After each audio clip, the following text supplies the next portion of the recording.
मैं हूँ आपके साथ अतिया मुजीब। शुरुआत करेंगे इस खबरनामे की। सबसे पहले नजर डालेंगे सुर्खियों पर।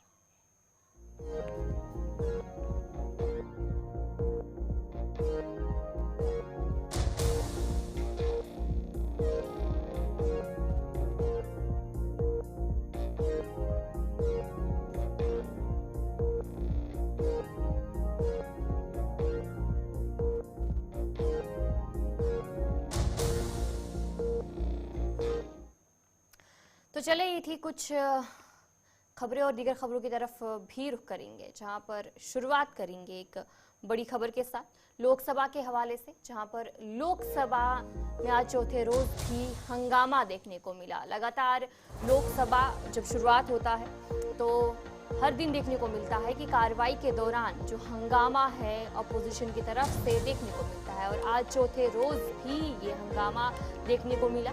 और जिस तरीके से ये जो कार्रवाई है उसके बाद मुलतवी कर दी गई, कुछ देर तक ये कार्रवाई को मुलतवी कर दिया गया है। अपोजिशन के हंगामे के बाद ऐवान की कार्रवाई को मुअत्तल कर दिया गया है और कई मामलों पर हिज़्ब इख्तिलाफ ने जो बहस है वो छिड़ी, जिसके बाद लोकसभा में जो एक हंगामा है वो देखने को मिला। और हंगामे के बाद ही जो कार्रवाई है उसे थोड़ी देर के लिए मुलतवी कर दिया गया है। लगातार अपोजिशन की तरफ से देखने को मिलता है कि अडानी मामले, कांग्रेस की तरफ से अडानी मामले की बहस का मुतालबा उनकी तरफ से किया जाता है, और दूसरी तरफ ये भी देखने को मिला था कि जो संभल में इस वक्त हो रहा है उसको लेकर, यानी कि दोनों मुद्दों को लेकर लगातार जो हंगामा है वो देखने को मिलता है। और आज भी कई ऐसे मामले थे जिस पर लेकर जो बहस है वो छिड़ गई, और उसके बाद लोकसभा की जो कार्रवाई है उसे थोड़ी देर के लिए मुअत्तल करने का फैसला जो है वो लिया गया है। आज चौथा रोज था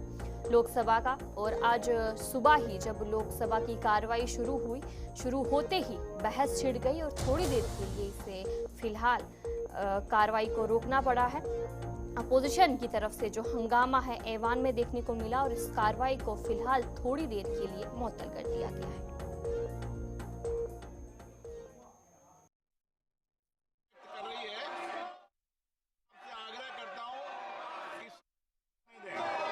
सदन आपका है, सदन सबका है, देश भी चाहता है संसद चले। मैं आग्रह पूरा करता हूं आप जाएं। मैं आपको हर विषय, हर मुद्दे पर नियम प्रक्रियाओं के तहत चर्चा करने का पर्याप्त अवसर दूंगा।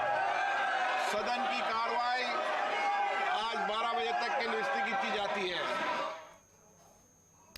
तो चले अब आगे बढ़ जाएंगे, जहां पर सुंबल जामिया मस्जिद के हवाले से बताया जा रहा है जिस तरीके से वहां पर जो सर्वे का मामला है, मस्जिद कमेटी ने सुप्रीम कोर्ट का रुख जो है वो किया है। और जिस तरीके से देखने को मिल रहा है कि सुंबल जामिया मस्जिद को लेकर जो लगातार तनाज़ा हुआ था, सर्वे को लेकर जो तनाज़ा देखने को मिल था, अब मस्जिद कमेटी ने सुप्रीम कोर्ट का रुख किया है। CJI की ज़ेर क़यादत बेंच आज समाअत करेगी, और आज जुमा है और इसके पेश नज़र सिक्योरिटी के भी सख्त इंतजामात किए गए हैं। सुंबल शाही जामिया मस्जिद के सर्वे के हवाले से जो मस्जिद की कमेटी है उन्होंने सुप्रीम कोर्ट रुख किया है। सुंबल की शाही जामिया मस्जिद के सर्वे के खिलाफ मस्जिद कमेटी ने सुप्रीम कोर्ट का रुख किया। मस्जिद कमेटी के मुतालबे पर चीफ जस्टिस संजीव खन्ना की बेंच आज सुप्रीम कोर्ट में इस मामले की समाअत करेंगे। मस्जिद कमेटी ने अपनी अर्जी में कहा कि 19 नवंबर को सुंबल कोर्ट में मस्जिद को हरिहर मंदिर होने का दावा करने वाली दरख्वास्त दायर की गई थी। इसी दिन जो सिविल जज सीनियर डिवीजन ने केस की समाअत की और मस्जिद कमेटी की तरफ से बगैर एडवोकेट कमिश्नर को सर्वे के लिए मुकर्रर किया। एडवोकेट कमिश्नर भी 19 नवंबर को शाम को सर्वे के लिए पहुंचे। ये सर्वे 24 नवंबर को दोबारा किया गया। जिस तेजी से ये सब कुछ हुआ, इससे लोगों में शक फैल गया और घरों से लोग बाहर निकल आए और काफ़ी ज़्यादा हजूम जो है वो देखने को मिला, जिसके बाद पुलिस ने फायरिंग की और 6 अफराद की जो मौत है इस हजूम में देखने को मिली। दरख्वास्त में दावा किया गया कि शाही जामिया मस्जिद वहां 16वीं सदी से मौजूद है। अदालत में हिंदू फरीक की जानिब से उत्तर प्रदेश के सुंबल ज़िले की जामिया मस्जिद को हरिहर मंदिर बताए जाने के बाद अदालत ने दरख्वास्त पर समाअत करते हुए इसकी सर्वे का हुक्म दिया। इसी दिन यानी 19 नवंबर को रात के वक्त मस्जिद का सर्वे किया गया। इसके बाद 24 नवंबर को सर्वे टीम सर्वे के लिए शाही जामिया मस्जिद पहुंची। संभल के मकामी अदालत के हुक्म पर 19 नवंबर को जामिया मस्जिद का सर्वे किया गया था। सर्वे के दौरान मकामी लोगों ने इसकी मुखालफत की और पथराव हंगामा वहां पर देखने को मिला और फिलहाल मस्जिद कमेटी ने सुप्रीम कोर्ट का रुख किया है। इसी पर हमारे नुमाइंदे उमेश मिश्रा फोन पर हमारे साथ ज्वाइन कर चुके हैं। चलिए, हमारे साथ विजेंद्र सिंह ज्वाइन कर चुके हैं हमारे नुमाइंदे। विजेंद्र बताएगा कि जिस तरीके से सुंबल की बात करेंगे तो मस्जिद कमेटी ने सुप्रीम कोर्ट का रुख किया है, क्या कुछ जानकारी है इस हवाले से? जी बिल्कुल, मैं आपको बता दूं, आज ये देर रात जो है ये सूचना मिली और सूचना जो है जो यहाँ के सपा सांसद हैं जिया और रहमान बर्क, उन्होंने अपने फेसबुक अकाउंट से पोस्ट किया कि हम जो है सुप्रीम कोर्ट पहुंच गए हैं और हमारी याचिका स्वीकार कर ली गई है। और सीजेआई की जो बेंच है, यानी आज के लिए उन्होंने बोला कि जो है आज जो है बेंच जो है उसकी सुनवाई करेगी और हमें इंशाअल्लाह हमें उम्मीद है कि हमें मदद मिलेगी। जी विजेंद्र, जिस तरीके से ये जो पूरा मामला देखने को मिला, सुंबल जामिया मस्जिद का जो सर्वे किया गया जिसके बाद काफी ज्यादा हंगामा देखने को मिला और आज जुमा भी है, तो इसके पेश नजर सिक्योरिटी के किस तरीके से इंतजामात वहां पर किए गए हैं? जी बिल्कुल, मैं आपको बता दूं, सीसीटीवी कैमरे अलग से मस्जिद के चारों ओर लगाए गए हैं, बड़े बड़े कैमरे लगाए गए हैं और एक एक जो पोल है, खम्मा है, उस पर 4-4 सीसीटीवी कैमरे लगाए गए हैं। और मैं अगर सुरक्षा की बात करूं तो जो शाही जामा मस्जिद है उसको पूरी तरह से छावनी में तब्दील कर दिया गया है। अब इसमें जो अधिकारी हैं, चाहे डीआईजी मुनिराज हो, चाहे मुरादाबाद कमिश्नर अजन्य कुमार, डीएम राजेंद्र पैसिया और एसपी कृष्ण कुमार बिश्नोई, सदर एसडीएम वंदना मिश्रा, सब अधिकारी मस्जिद पर इस समय मौजूद हैं और लगातार वो जो है रूट मार्च कर रहे हैं। गलियों में इतना फोर्स लगाया है जिससे कोई जो पहले चूक हुई थी उसको दोबारा ना दोहराया जाए, जो किसी तरह से कोई अफवाह ना फैले जिससे कि जो पत्थरबाजी हुई, कई लोग घायल हुए और इसमें कई लोगों की जान चली गई थी। उस जो चूक है, उस जो मामला है, जो बवाल है, उसको प्रशासन कहीं दोहराना नहीं चाहेगा और उसके लिए भारी सुरक्षा इंतजाम यहाँ शाही मस्जिद मोहल्ला कोटपूर्वी में किए गए हैं। जी विजेंद्र, बताएगा कि जिस तरीके से जब ये इस तरीके के हालात बनते हैं तो उस बीच काफी ज्यादा जो सिक्योरिटी फोर्सेस पुलिस की तरफ से काफी ज्यादा वो अलर्ट रहते हैं, क्योंकि कुछ लोग ऐसे भी होते हैं जो इस मामले का फायदा उठाकर और तनाजा क्रिएट करने की कोशिश करते हैं। तो इस चीज को रोकने के लिए वहां पर क्या कुछ पाबंदियां लगाई गई है? जिस तरीके से जब ये हंगामा हुआ था उस दिन सोशल मीडिया पर भी रिस्ट्रिक्शंस लगाई गई थी, फिलहाल क्या कुछ जानकारी है वहां पर? जी बिल्कुल, मैं आपको बता दूं, हर व्यक्ति को आइडेंटिफाई किया जा रहा है और जो मैं बता दूं मस्जिद की जो कमेटी के लोग हैं उनको भी आइडेंटिटी कार्ड दे करके प्रशासन ने आइडेंटिटी कार्ड बनाए, उनको खड़ा किया है जिससे कि वो हर आदमी को आइडेंटिफाई करें। वहां पर पुलिस के अधिकारी एसडीएम मौजूद खड़े हैं। हर व्यक्ति को जामा मस्जिद के अंदर आइडेंटिफाई होके जाएगा, क्योंकि आज जुमे की नमाज है और रात जो है कमिश्नर और डीआईजी मुनिराज ने साफ कर दिया था कि जो यहीं के लोग हैं जो नमाज पढ़ते हैं वही लोग जाएंगे, रेड जोन है, बाहर के लोग नहीं जाएंगे। इसके लिए आधार कार्ड, उनको अपना एक पहचान पत्र के रूप में कुछ ना कुछ आइडेंटिफाई के लिए लाना पड़ेगा और वही हो रहा है। हर व्यक्ति को जांच के बाद अंदर जाने दिया जा रहा है, क्योंकि कोई अफवाह, किसी तरह का कोई जो असामाजिक तत्व है वो उसमें नमाजियों में प्रवेश करके कहीं ऐसा ना हो कोई और नई चीज को हवा दे दे। इसके लिए पुख्ता इंतजाम किए गए हैं। जी चलिए, बहुत बहुत शुक्रिया जानकारी देने के लिए। हमारे नुमाइंदे विजेंद्र सिंह आपको जानकारी दे रहे थे कि जिस तरीके से आज जुमे का दिन है और सिक्योरिटी के भी सख्त इंतजामात वहां पर किए गए हैं। तो चलिए अब आगे बढ़ जाएंगे, जहां पर डॉक्टर हसीब दराबू की तरफ से मरकजी पॉलिसी पर उन्होंने सवाल उठाए और साथ ही साथ दफा 370 के हवाले से भी उन्होंने बात की। उन्होंने कहा कि दफा 370 जम्मू कश्मीर की तरक्की में रुकावट नहीं था। Yes, there is no denying the fact there's a good election, well participated. Certainly not the highest number of polls percentage. Certainly not by a long way. We had better percentages in the 70s. We had better percentages in the 80s. Good election for sure. Well participated, not rigged, and people have voted. And voted with their feet. Now the same thing is interpreted as an endorsement of abrogation of 370, and the same thing is interpreted as a resentment against the abrogation of Article 370. Choose your narrative. I don't think we are in a position now to fight these battles of who is right and who is wrong. We have lived in misery for the last 35 years. There has to be some consideration for what the people of J&K are going through. Spare me these great narratives of wonderful things that have happened post 370 or before. Be it the economy, on every single social parameter, J&K was better off than the rest of India. Whether it was literacy, whether it was social development, whether it was rates of growth, choose every single number. So let's not even go there. The first message comes to me is that it's a religious and a regional rupture, which reflects the political fault lines of Kashmir, J&K politics today. It's a very clear divide. Till now, perhaps 2014 was an indicator of it. Kashmir politics was driven by identity. And you had pan-state parties like National Conference. Now it's a proper divide. It's a communal divide. As simple as that. Face it. Jammu has voted one way, Kashmir has voted one way. But within Jammu, look at what is happening. Jammu is not one monolithic entity, geographical area which is dominated and has a population of only Hindus. No. It has Chenab Valley, it has Pir Panchal, it has Tawi Basin. In Pir Panchal, what happened? BJP did not win a single seat. This is the first election which has not been fought on ideology but on religion. And that's a concern.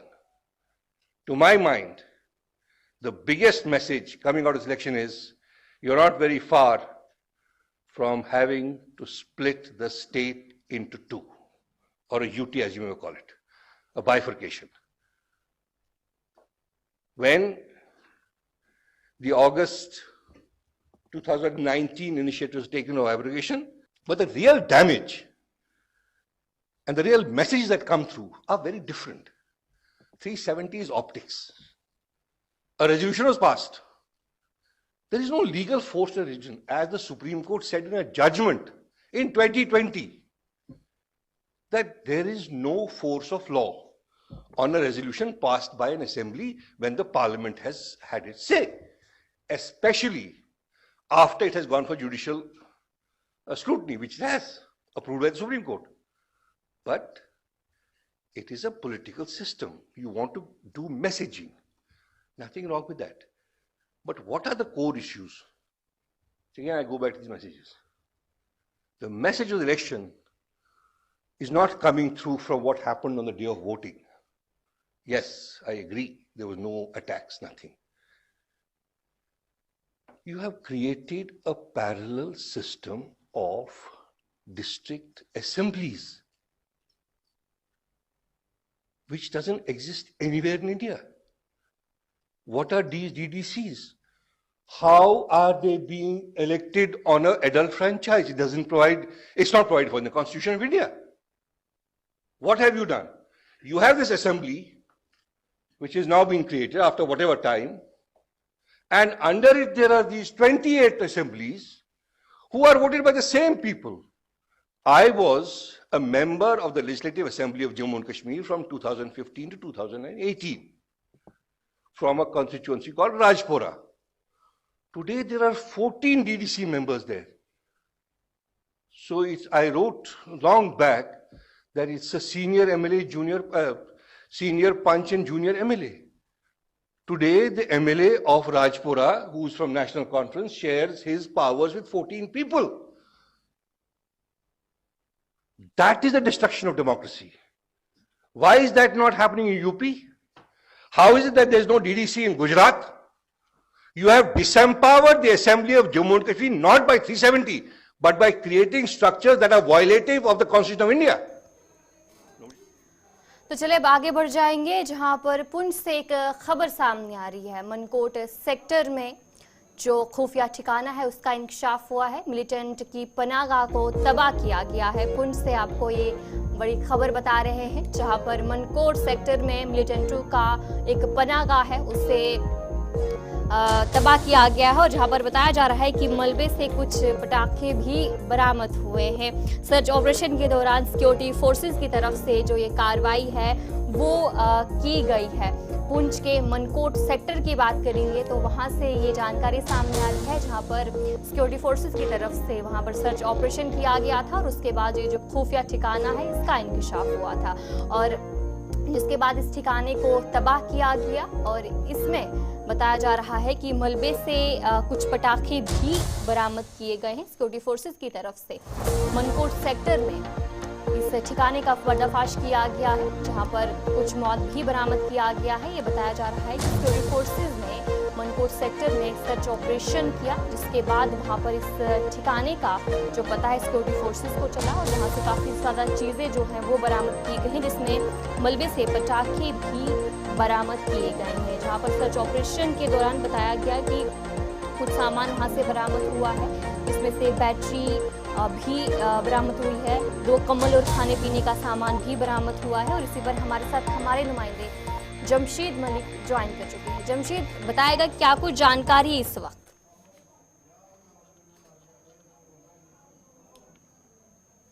Viral हो रही है जिसमें ये दावा किया जा रहा है कि मैटर मनकोट के अंदर सर्च ऑपरेशन के दौरान आईडी और कुछ और सामान बरामद हुआ है। ये खबर अगर कहें तो कहीं हद तक बेबुनियाद खबर है, क्योंकि सर्च ऑपरेशन के दौरान जो बक्स बरामद किया है, इस बक्स के अंदर से क्रैकर और मतलब जिसको हम ये कहेंगे पटाखे कुछ बरामद किए गए, जिसके बाद ये सर्च ऑपरेशन अभी भी कई इलाकों में चलाया जा रहा है। हालांकि पिछले 48 घंटों के अंदर मेंढर के कई इलाकों में, मनकोट या दीगर कई इलाके जहाँ पे ये सर्च ऑपरेशन चलाए जा रहे थे और सर्च ऑपरेशन के बाद आज सुबह सोशल मीडिया पर कई किस्म की खबरें वायरल हो रही थी, जिसमें ये दावा किया जा रहा था कि सिक्योरिटी फोर्सेज को बड़ी कामयाबी मिली है, जिसमें एक बक्स बरामद किया गया जिसमें आईडी, कंबल और कुछ खाने पीने की अशिया मिली है। मगर अब थोड़ी देर पहले ये खबर साफ हो चुकी है कि हमारे जराये जो हमें बता रहे हैं कि जो बक्स बरामद किया गया इसमें से सिर्फ क्रैकर मिले हैं और कुछ इसमें से नहीं मिला। मगर उसके अलावा भी अगर बात करें, सर्च ऑपरेशन इस वक्त भी बड़े पैमाने पर चला जा रहा है।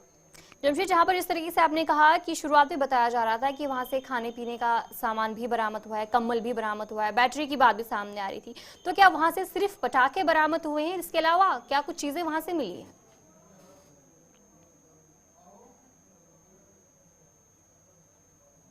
जमशेद, सुन पा रहे हैं आप हमें?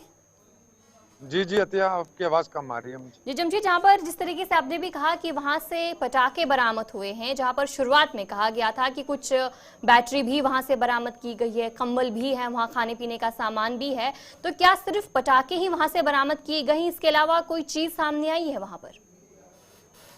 अच्छा, बिल्कुल, जिस तरह मैंने कहा ना कि सोशल मीडिया पर आज सुबह से ये खबर गर्दिश कर रही थी कि सर्च ऑपरेशन के दौरान आईडी बरामद की गई और आईडी और कुछ खाने पीने की चीज के साथ बैटरी या और दीगर सामान बरामद करने का दावा किया जा रहा था। मगर सर्च ऑपरेशन के दौरान ये चीजें पाई जाती हैं इस तरह की। हालांकि जो बक्स बरामद किया गया था उसमें से बाद में बम्स का दस्ते को वहां तलब किया गया था, जिनकी तरफ से इसकी छानबीन करने के बाद ये चीज साफ हुई है कि इसमें सिर्फ क्रैकर पाए गए हैं, किसी तरह की कोई आईडी बरामद यहाँ से नहीं हुई है। हालांकि ये चीज जरूर है कि किसी शरारती नासर की तरफ से ये जो क्रैकर हैं एक बक्स के अंदर बंद करके वहां रखे गए थे, जिसके बाद ये खबर सामने आई थी। मगर अब पूरी तरह ये साफ हो चुका है कि इसके अंदर से सिर्फ क्रैकर मिले हैं, कोई आईडी इसमें ऐसी चीज या दीगर कोई चीज मौजूद नहीं थी। जी जमशेद, अपडेट कीजिएगा कि जिस तरीके से लगातार देखने को मिल रहा है कि सिक्योरिटी फोर्सेस के बड़े पैमाने पर सर्च ऑपरेशन किया जाता है और वहां पर इस वक्त सिक्योरिटी फोर्सेस की तरफ से क्या कुछ एक्शन लिए जा रहे हैं? अच्छा, बिल्कुल, जहां तक अगर बात करें, क्योंकि ये एक ऐसा मौसम होता है जिस मौसम के अंदर धुंध बहुत ज्यादा देखने को मिली है और लाइन ऑफ कंट्रोल के बिल्कुल नजदीक के इलाके जितने भी होते हैं, यहाँ घना जंगल है और घने जंगल के अंदर धुंध का फायदा उठा के दरअंदाजी की कोशिशें की जाती हैं। इससे कबल ही इस तरह देखने को मिलता है। हर बरस एक मामूल के मुताबिक इस वक्त यहाँ बड़े पैमाने पर सर्च ऑपरेशन चलाए जाते हैं। उसके अलावा मुश्तबा अफराद देखे जाने की खबरें गर्दिश करती हैं, जिसके बाद इस तरह के सर्च ऑपरेशन चलाए जाते हैं। हालांकि इसको हम ये मामूल के सर्च ऑपरेशन इसलिए भी कह सकते हैं क्योंकि आने वाले दिनों में जहाँ बर्फबारी का सिलसिला शुरू हो जाता है, बर्फबारी के दौरान नहीं बल्कि इस मौसम के अंदर ज्यादा दरअंदाजी कोशिशें होती हैं, जिसको देखते हुए इससे कबल ही पहले सर्च ऑपरेशन का सिलसिला देखने को मिलता है। इसी के मामूल के मुताबिक राजौरी पुंछ के अंदर बड़े पैमाने पर कई ऐसे इलाके हैं जहां ये सर्च ऑपरेशन चलाए गए, जिनमें 48 के करीब ऐसी लोकेशन हैं जहां ये सर्च ऑपरेशन पिछले 48 घंटे में चलाए गए हैं। मेंढर के अंदर जो सर्च ऑपरेशन चल रहा है इसको भी 48 घंटे तकरीबन मुकम्मल हो चुके हैं। अभी भी ये सर्च ऑपरेशन कई इलाकों में देखने को मिलता है, क्योंकि मेंढर एक बड़ा इलाका है और बड़े इलाके के साथ एक वसी लाइन ऑफ कंट्रोल इसके साथ लगती है। मेंढर के पूरे इलाके के साथ लाइन ऑफ कंट्रोल है, जिसको देखते हुए सर्च ऑपरेशन चलाए जाते हैं, क्योंकि इस तरह की खबरें भी गर्दिश करती हैं कि मुश्तबा अफराद देखे गए, जिसके बाद इस तरह के सर्च ऑपरेशन चलाए जाते हैं। उसको देखते हुए ये सर्च ऑपरेशन भी चलाया गया था, जहां एक सुबह बक्स बरामद हुआ था और बक्स बरामद होने के बाद सोशल मीडिया पर यह खबर गर्दिश कर रही थी कि इसमें आईडी बरामद हुई है, जिसके बाद बम्स के दस्ते को वहां तलब किया गया और जब इस बक्स को खोला गया तो इसके अंदर से क्रैकर ही बरामद हो सके हैं। सिर्फ जी चलिए, बहुत बहुत शुक्रिया जमशेद जानकारी देने के लिए। हमारे नुमाइंदे जमशेद मलिक आपको अपडेट कर रहे थे कि जहां पर पुंछ से सुबह से ही खबरें गर्दिश कर रही थी कि सिक्योरिटी फोर्सेस की तरफ से एक ठिकाने का पर्दाफाश किया गया है और वहां से आईडी बरामद हुआ है, लेकिन फिलहाल जानकारी सामने आ रही है कि वहां से कोई आईडी बरामद नहीं हुआ है। हालांकि एक पटाखे का जो एक बॉक्स है वो वहां से बरामद किया गया है। हालांकि सिक्योरिटी फोर्सेस की तरफ से इस वक्त सर्च ऑपरेशन जो है वो जारी है। तो चलिए अब आगे बढ़ जाएंगे। तराल में नई एनिमल हस्बेंड्री बिल्डिंग की तामीर का काम 10 साल से ज़ेरुलत हुआ है, जबकि पुरानी इमारत गैर महफूज हो चुकी है और मुलाजमीन के लिए खतरा बन चुकी है। मकामी लोगों ने तामीराती काम में ताखीर पर तशवीश का इजहार किया है और हुकूमत से फौरी कार्रवाई की अपील की है। Live stock development officer doctor Mubashar ने कहा कि ये मामला आला हुकाम तक पहुंचाया जा चुका है। ये जो एनिमल हस्बेंड्री की बिल्डिंग है, मैं ये महाराजा गुलाब सिंह के वक्त की है। ये इसको 20 साल पहले अनसेफ करार दिया गया था। फिर सरकार ने इसके लिए नई बिल्डिंग बनाने का फैसला किया, तो उस वक्त 10 साल पहले उस बिल्डिंग पर काम शुरू किया गया। अब उस बिल्डिंग तैयार होगी, वो भी खस्ता हाली का शिकार है। इसमें ये खिड़कियां दरवाजे नहीं लगाए गए हैं। सरकार से यही अपील है कि इसमें खिड़कियां दरवाजे लगाए जाएं, क्योंकि वो बिल्डिंग जो है महाराजा गुलाब सिंह के वक्त की, वो अनसेफ करार दी गई है। मुलाजमीन खतरा महसूस कर रहे हैं वहाँ बैठने में। लिहाजा सरकार से यही गुजारिश है कि हमारी इस मांग को पूरा किया जाए, नई बिल्डिंग जो है उसको तैयार किया जाए ताकि मुलाजमीन शिफ्ट हो जाएं उसमें और वो भी सेफ रहें। लिहाजा गुजारिश यही है कि जल्द से जल्द उस काम को मुकम्मल किया जाए। कई बार सरकार से हमने ये अपील की थी, बार बार हमने डीसी साहब, डिविजनल कमिश्नर साहब से गुजारिश, एडमिनिस्ट्रेशन कमिश्नर सेक्रेटरी से गुजारिश की थी कि उस बिल्डिंग को मुकम्मल किया जाए, लेकिन बिल्डिंग इस वक्त हम जहाँ पे हमारे ऑफिस इस वक्त चल रहा है, तो ये पुरानी बिल्डिंग है इधर, ये बहुत पुरानी है, मतलब और अनसेफ है। तो इसके बाद नाबार्ड ने इधर से नई बिल्डिंग बनाई है जो 2013 में इसकी कंस्ट्रक्शन स्टार्ट हो गई, लेकिन उसके बाद बहुत सी कम्युनिकेशन हमने की, लेकिन आज तक ये बिल्डिंग कंप्लीट नहीं हो गई है। इसमें मतलब खिड़कियाँ और बाकी चीज़ जो भी और फैसिलिटीज़ की ज़रूरत है वो भी कंप्लीट नहीं हो गई है। तो बहुत से हमारे इसमें मतलब इक्विपमेंट्स, नए इक्विपमेंट्स हम इसमें जो रख सकते थे, या सर्जिकल थिएटर जो हमारा वो इसमें हम रख सकते थे, लेकिन इनकम्प्लीट बिल्डिंग होने की वजह से हम वो नहीं कर सकते हैं। इसलिए हमने बहुत बार जो हायर अथॉरिटीज से है उनको हमने बहुत बार वो लिखा भी है, कम्युनिकेट भी किया है, तो ताकि इसको ये मतलब इसकी कंस्ट्रक्शन जल्दी कंप्लीट हो जाएगी, ताकि हम जो ये फंक्शन है इस नई बिल्डिंग में स्टार्ट कर सकेंगे। वो तो है क्योंकि बिल्डिंग बहुत पुरानी है, तो इस वक्त हम मजबूरन मतलब इस वक्त इसमें बैठ रहे हैं, तो खतरा तो है। लेकिन अगर मतलब ये जो नई बिल्डिंग है, अगर इसकी कंस्ट्रक्शन मतलब इसमें ज़्यादा भी नहीं है, खिड़कियाँ बनानी है, डोर्स बनानी है, बस इतना ही ज़्यादा है, बाकी कंस्ट्रक्शन सारी इसकी कंप्लीट होगी। अगर वो कंप्लीट हो जाएगी इसको हम इसमें फंक्शन जल्दी स्टार्ट कर सकते हैं। सिर्फ यही रिक्वेस्ट है हमारी कि इसकी कंस्ट्रक्शन जल्दी स्टार्ट हो जाए। हमने इस सिलसिले में यहाँ के जो MLA साहब है उनसे भी मतलब उनको भी हमने लिखा है, दरख्वास्त की है कि 3 साल पहले सिरवापटन में एक इमारत तामीर की गई थी ताकि वहां सब सेंटर खोला जाए और सेहत की सहूलियात फराहम की जाए। ताहम आज तक ये इमारत इस्तेमाल में नहीं आई। मकामी अफराद ने आला हुकाम से दरख्वास्त की है कि वो इस मामले का नोटिस लें।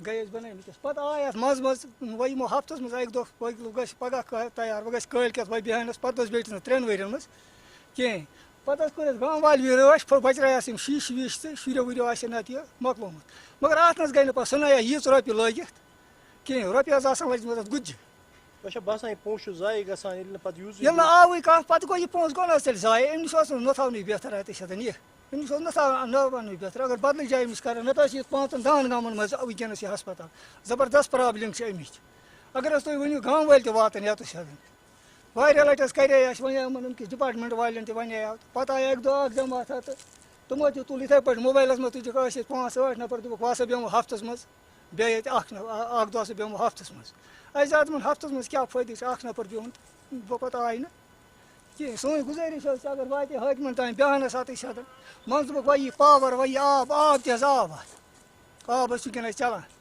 मगर पत आय ना कहें पत सुन त्रथी ये 3 वरी गमत बिल्डिंग बनामतिस मगर ना यवानी अस कह ड्यूटी मुलाजमी कह इन पे तर डांगर पोर पे डंडार पे तर सिर ओर रसरेपोर सब सेंटर मन मुश्किल जाय पोस गई 3 वरी बनामत तेल क्या फायदा अमन बना यह गई 3 वरी गई अत बनामतिस योर अत कहन करान गोर यह गई 3 वरी मान बनामतिस हम पोस गसान जाय ये पे डंडार कन डांगर पोर कन तर रसरेपोर सब सेंटर सिर हेत तो यह गई गसन चालू। तो चलिए इस उर्दू खबरनामे में इतना ही। अभी के लिए मुझे दीजिए इजाजत और आप बने रहिए